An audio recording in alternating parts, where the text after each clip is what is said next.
From Jonathan, questions. Greeting, O Lord Klavan, the king of humor and hater of ease. While I have great hope for American culture in the coming decades, I have far less confidence about our European friends. How do you see the European situation developing culturally in the next 10 years? Do you think it can make a comeback, or will it be doomed to be divided between the far left and ultra-nationalist groups?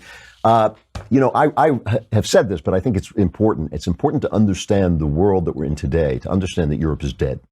Western Europe, certainly. I mean, Eastern Europe, you say, well, there's nationalist movements there, there's extreme nationalism. If it succumbs to that, it too will be dead. But if what they're doing is pushing patriotism, if they're learning freedom, having suffered and been delayed in coming to freedom by the communist slave states that conquered them, if they do that, then they might be all right. They may re-energize the rest of Europe. Western Europe is dead. When you are letting people in who do not believe in your values, and you're letting them sweep into your towns and villages, rape your women, and then you're prosecuting people for reporting that they're raping your women, your country is dead. Your culture is dead. You are no longer producing the great works anymore. It is just being devoured by these invaders who are coming into the country. It's not about the fact that, this doesn't mean that every one of them is bad. It means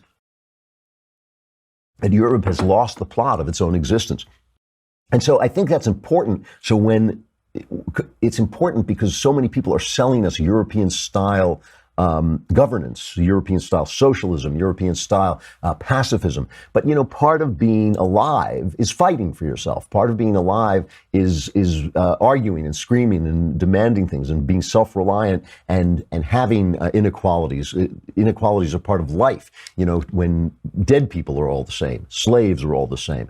Free people are different. Free people rise, some fall. All the things that the left hates about us are part of the fact that we are alive. And I think we have to understand that Europe is dead. Look, can it come back to life? Of course. This is a history. It's not biology. Dead civilizations do rise again. They do have a second birth. I kind of believe that what's going to happen is Europe is going to become an adjunct of us, and that in that they'll have some kind of secondary shadow life than the one they have now. Right this minute, this is a culture that simply doesn't even believe in its own existence.